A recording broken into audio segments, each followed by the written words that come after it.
Production funding for KET's presentation of Street Skills was made possible in part by the Anthem Foundation, Incorporated.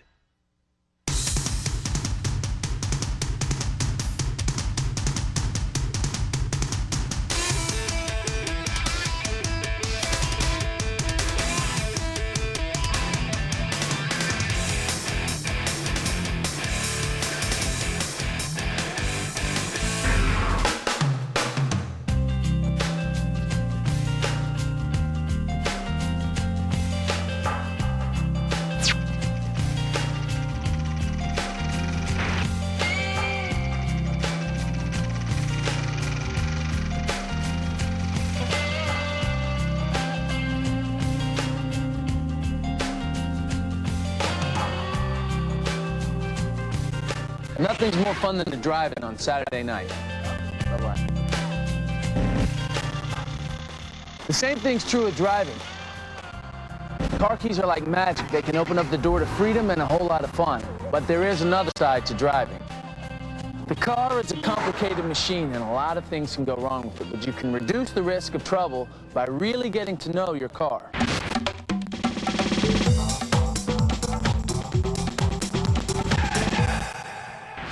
This car is ready for its 3,000-mile interval oil change. Not only will I change the oil and filter, but I'll check all the fluid levels.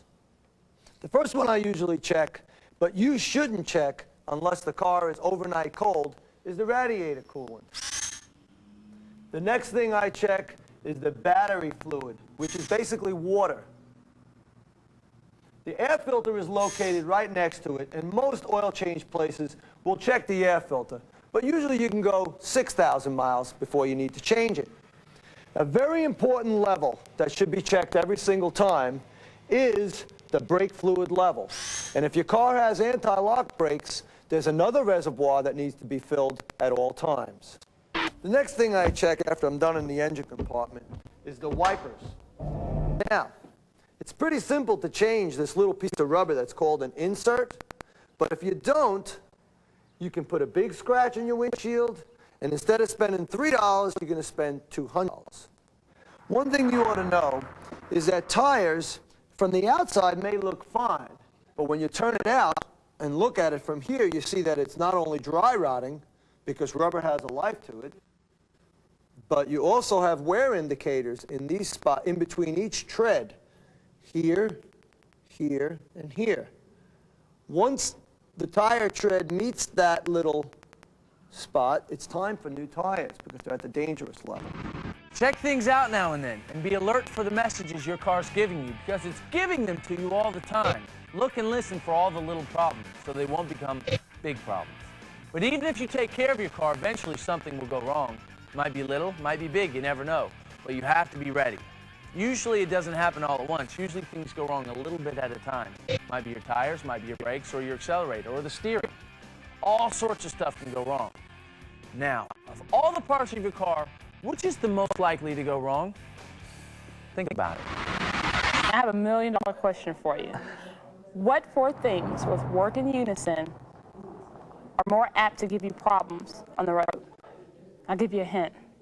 These four things have direct contact with the road. The tires?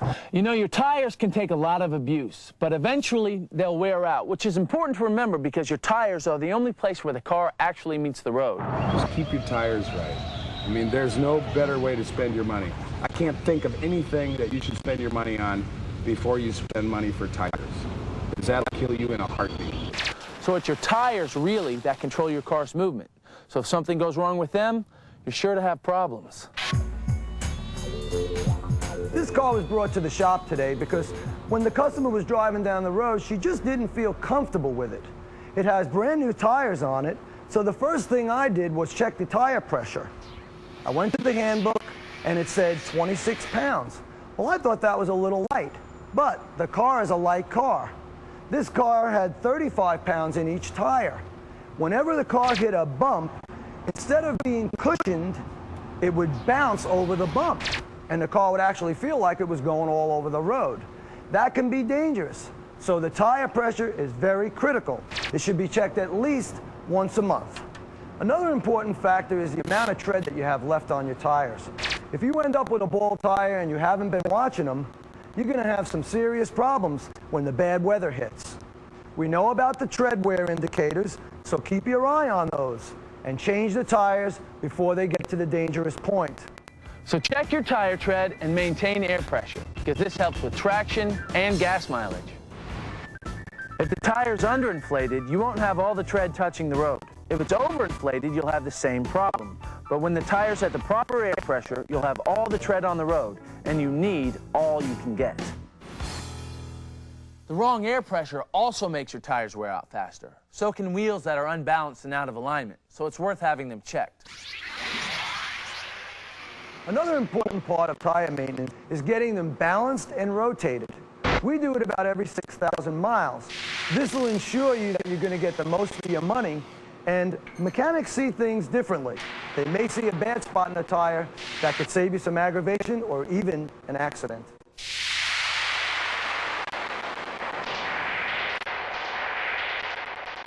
A blowout is a sudden loss of air pressure caused by a worn tread or maybe you ran over something. Whatever the cause, a blowout makes your car do funny things. When a front tire blows, your car will want to go in the direction of the flat. Don't let it happen. Steer firmly in the opposite direction to keep the car going like you want it to. A blowout on the left front tire is especially dicey because it can pull you into oncoming traffic. Steer away from the blowout to where you want to go. When you get a flat in the rear tire, your car can do more weird stuff. The rear end can swerve back and forth, fishtailing. What you want to do is steer the direction you want to go, and that's just straighten it right up. Now, you know how your car acts when you have a blowout, but let's get back to how you should act. Let's say, what do you do if you're driving down the road and all of a sudden you have a blowout? What would you do in that situation? Oh, that happened to me actually.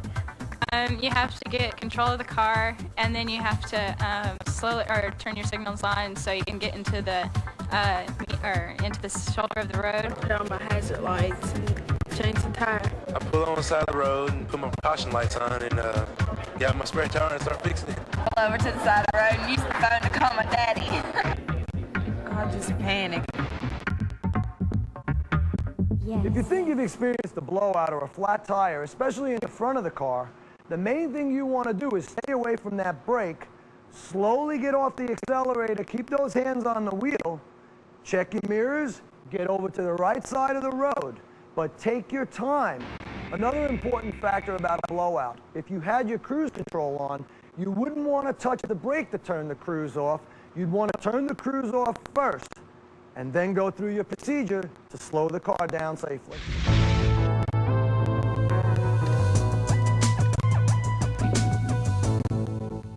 Before you ever have a flat, you'll know how to change a tire in your car. You'll have read the owner's manual, and you'll know where the tools are. You'll know to put the car in park, in reverse if you have a stick shift.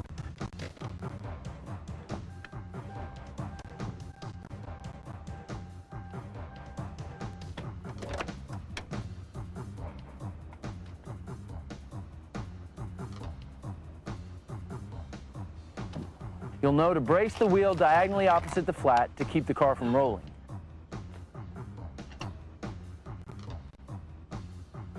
You'll know how to assemble the jack, where to put it,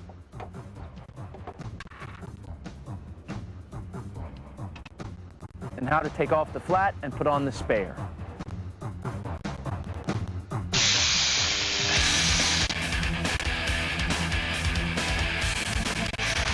There's another basic piece of equipment that can cause you big headaches. The battery starts your car. If it's not fully charged, sooner or later you'll have trouble with it. You left your lights on and now your battery's dead, there's not much you can do. You'll have to call for help, charge, or you can use jumper cables. First thing you want to do is pull the car up, set the good battery close enough so that the cables will reach. And we seem to have that. The other thing to remember is never up so close that they're touching, so we're in a good position here. This one's got to cover over the positive terminal. We can go ahead and remove that so it's exposed. And the reason you can tell it's positive, it's got the positive or plus sign for it, and the negative for the negative terminal on this one. Now the battery on the other car is just a little bit different. You'll run into that. This one's got negative written on the negative terminal, and you can just barely see it underneath the cable, and it's got positive written under the positive terminal. This battery too, you'll notice, has got vent caps. So what's recommended Just go ahead and pull those vent caps up and off. Just kind of move them out of the way. Use a rag. Cover up those vent holes so we don't get any battery acid splashing out. Now what I'll do is I'll let you go ahead and take the cables on this end, and there's a certain order that we go in. And here's how we're going to do it. You take the red, that's going to be positive, black will be negative. I'll get the other end. Go ahead and hook up the positive or the red cable to the positive terminal. Make sure you get a good tight fit. Is it on there good? Like that? Yeah, that looks good. Then the next step will be for me to put mine on the positive. Make sure it's nice and tight, and it is. Then yours will go on the negative. Looks like a good tight fit. Now, we're going to do something a little different on the car that has the bad battery. We're going to go ahead, instead of hooking up to the terminal, we're going to hook up to a part of the frame. And the biggest thing to do that is make sure it's metal, and you want to make sure you're free of any moving parts like belts or fans or things like that. Then, one of us would go ahead and start the car with the good battery. Once it's started and running, probably want to let it go at a fast idle. And then the other person would get in the car with the bad battery and start it, let it start up, and let it run for a couple minutes before we disconnect them. The brakes are a car's most important piece of equipment. Before you hit the brakes, though, you need to know what kind of braking system your car has. There's basically 3 types of brakes. Manual brakes on the older cars, power assist brakes on most of the vehicles of today, and the brand new anti-lock brake system. Anti-lock brakes basically do the pumping for you in a skid situation. It goes so fast that you can maintain where you were steering and where you were going without a skid. What I'm going to do first is demonstrate the use of anti-lock brakes. It's a situation that a lot of people don't know exactly what to do or what it feels like or sounds like. And it's what we call a braking skid, where you overbrake or brake too hard, the anti-locks activate several times a second, and you can still steer. So we'll just get our speed up. Imagine we're on a roadway and there's an emergency ahead of some kind. Somebody pulls out in front of us and we slam the brakes down. So you hear the sound, and if I try to turn, I can turn. Notice how it went to the right when I turned a little bit? If I didn't have any locks, I would have skidded straight ahead, because the wheels would have locked up and I just would have kept going straight. What we found out, though, is a lot of drivers hear that noise, they feel the pulsation on the brake, and they let off of it, thinking it's not working. And that's not the case. The best way to show you how anti-lock brakes work is like on this bicycle. When you're going along, there's a sensor on the wheel that can actually pick up the wheel trying to lock up, so you get this effect. If it locked up, you'd get that effect and be in a skid. In a real skid, there's 3 procedures. No brake, no acceleration, steer where you want to go, and match steering inputs. So we get our speed up, coast, neutral, park brake, a slight steer. There's our skid. Again, I'm holding my input in a little bit longer, matching the input. It's a nice, smooth exercise. Nothing dramatic. Now, if you don't match inputs, though, then something's going to happen. You're going to lose control, possibly. So it's just a slight steer once you start skidding, and then just steer where you want to go. And your goal is not to spin out. Let's see how it goes with your first skid. So you speed up, up, up, up, up, up, up. Okay, coast. Okay, a slight steer. There's your steer. Steer where you want to go. More, more, more. Okay, ready to come back. Quick, quick, quick, quick, quick, quick, quick. Up. All right. You got that first one just right. You steered where you wanted to go, but the second skid, your steering input wasn't quite enough for that second skid. Also, this gives you an appreciation of trying to avoid getting in a skid, because it's kind of a scary situation not to be in control. Yes, it is. Okay. Let's try one more here. Okay, up we go. Up. More, more, more, more, more, more, more. Coast. Okay, slight steer. There's your skid. There's another little one, a little bit more. Good, good. See, now, if you recover your skids early, see how there's really not much skidding left. Brake fade. The partial loss of braking power happens when brakes overheat. It can happen if the car has had a continuous spell of hard braking, like when you're coming down a long, steep hill. If it happens, you need to pull over and let your brakes cool off. That's the only cure for brake fade. If you don't, your brakes could be seriously damaged. People have asked me, what do I do if I lose my brakes? Well, the first thing, just like in all situations, let off the accelerator pedal slowly, and you always have your emergency brake. You can hold the button in and pull up on that and actually use it like a brake pedal. Sometimes the engine itself goes weird on you. If you was to ask me what's the most important thing that I need to do to maintain the engine in my car, I'd say check the oil regularly, probably when you fill up the car with gas, and change it regularly. The oil has 3 jobs. It keeps the inside of the engine clean, it keeps the engine running cool, and it lubricates all the thousands of parts inside this thing. If your car doesn't start up for you sometime, and you smell a lot of gas, we call that flooding. And what that means is that there's too much gas and not enough air to start the engine. There's a couple of things you can do. Hold the gas pedal halfway down and continue to crank without pumping the accelerator. Or the smartest thing, leave it sit for an hour, go back, and she'll probably start right up for you. A blazing hot day, long hills, lots of stop-and-go traffic, air conditioner blasting.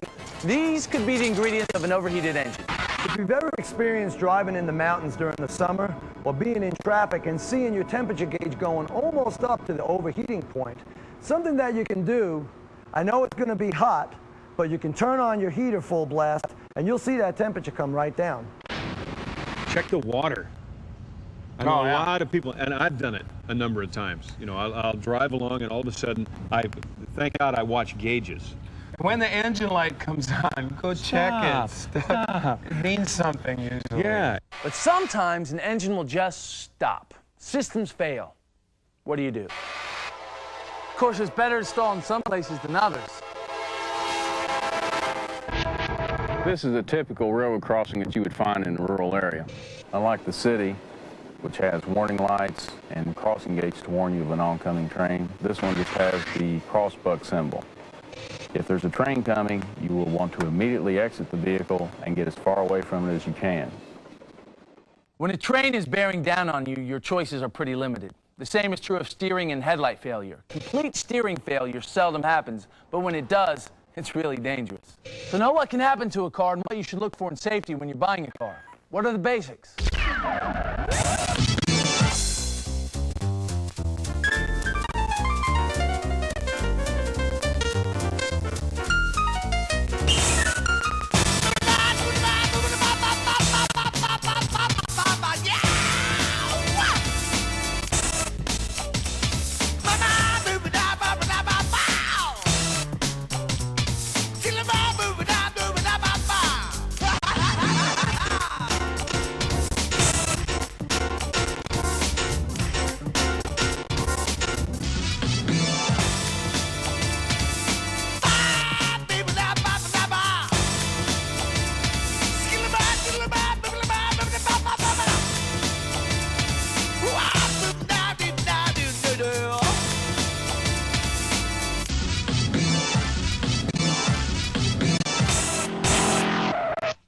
Preventive maintenance is important because mechanical failure means trouble. New parts for your car and the labor required to get it repaired can cost a lot. But sometimes money is the stuff of it. Teenagers are just so excited about life and they're enjoying it so much that they don't think about how dangerous things can be. And nobody got to be as old as I have without making at least one really dumb decision. You know, but we got by with it. And sometimes we don't get by with it. He was a really special kid who had a lot of talents. He was athletic. Tennis was his sport, and he saw himself as the Andre Agassi of Petersburg High School. I guess his strongest talent would have been music. He had the voice of an angel. He could sing anything. He started in 4th grade when our church did a children's cantata called The Sleepy Little Shepherd, and all the guys wanted to be the little shepherd, until they heard that a solo you had to sing all by yourself, and they didn't want to sing a solo. But Aaron loved it. College was fun. He loved it. But he was only there for 5 weeks and 1 day. It's a short time. The night that Aaron died, one of the girls on this floor had brought some friends in from New Jersey. They'd come to visit for the weekend. And he was joking and teasing and flirting with them. And when he heard they were going downtown, he asked if he could go along. You know, he didn't ask if the driver had been drinking. He wasn't. And Bill didn't look drunk. You know, I have police video that shows his field sobriety test. This kid can stand on one leg drunk longer than I can sober. And, you know, there wasn't anything to let him know that this kid could be impaired. West Virginia University is built on 2 campuses. There's kind of a suburban campus called Evansdale where Aaron's dorm was. And then there's the old historic downtown campus. And in between, it's only a couple miles, but in between there's a very sharp turn at the top of a hill, and the road kind of narrows and winds into the downtown campus. Somewhere about that turn, Bill lost control of the truck. He drove it up on the sidewalk and missed by the right-hand sidewalk and missed by maybe 8 inches, dumping a pickup truck full of 11 kids 30 feet straight down into a party of 100 other kids. At that point, he didn't even know he was out of control. One of the kids up front hollered at him, and so he steered left to get it back where it belonged. And of course, he was impaired, so he overcorrected. Crossed the street, went up on the left bank a little bit. He was doing 40 miles an hour and still accelerating when the left front wheel went up on a curb, and it cut the steering wheel, and the truck just swung around. At that point, the left rear corner of the pickup hit an Isuzu Trooper that had come to a stop, parked as far off the road as he could get out of the way, and then slid on down the road. It had a lot of momentum. Slid across the street again. Finally, the front jumped a sidewalk, and it came to a rest against a tree. If the tree hadn't been there, it would have plunged about, 10 or 15 feet maybe down into a house. When the truck went up on the sidewalk, some of the kids fell out. And it came back down off the sidewalk, some other kids fell out. After the truck, the Isuzu Trooper was sliding down the street and it was just way out of control. The few kids who were left in the back of it decided they were safer to fall out, and so they let go and either fell or jumped out of the truck. Except for Aaron. Aaron couldn't let go. When the truck hit the Isuzu Trooper at 40 miles an hour, he was sitting in the left rear corner, and he took the full impact of it. He hadn't been drinking, at least not yet that night. They did blood tests, and there was no alcohol, there were no drugs in his system, so his reflexes were good, and his muscles were strong, and so he had both a fender and a tailgate to hold on to, and so he held on until he couldn't hold on anymore. And it didn't matter anymore. All of the kids were in the hospital overnight, but the really lucky ones got home in time to come to a funeral. The really lucky ones had nothing more wrong than road burns, cuts, scrapes, bruises, head, back, and neck injuries, broken teeth, and broken legs. I mean, those were the really lucky kids. But they were around on Monday. Some of them were still in the hospital for another week to come to the funeral and see their friend buried. If one kid gets out of one car one time, who's to say which time counts? That's what caught Bill. He hadn't intended to drive that night. He had intended just to have a good time. And when they needed another car, he had a truck, and he was too drunk to know he was too drunk to drive. And he'll pay for this the rest of his life. It's like I say, it's not that kids are different than their parents. It's just that when we've made dumb decisions in the past, we got by with it. And lots of kids do. But you never know which decision counts, and this one counted for a lot of kids that night. You have to know the vehicle you're riding in. Pilots are required to know their planes and sailors their boats. But a driver can get a license and get on the road and know virtually nothing about the vehicle he's driving. With knowledge, you can help protect yourself and keep your car running safely. Regular maintenance. It takes a little time and trouble, but it's worth it. Your tires. Be sure to watch the tread and air pressure and check wheel alignment. Be prepared for blowouts and what they do. Remember, firm control, steer in the direction you want to go, no slamming on the brakes. Know how to change a flat tire and how to handle brake failure. Stuck accelerators, overheated engines, headlights, or steering failure? Hit those flashers, get off the road as safely as you can.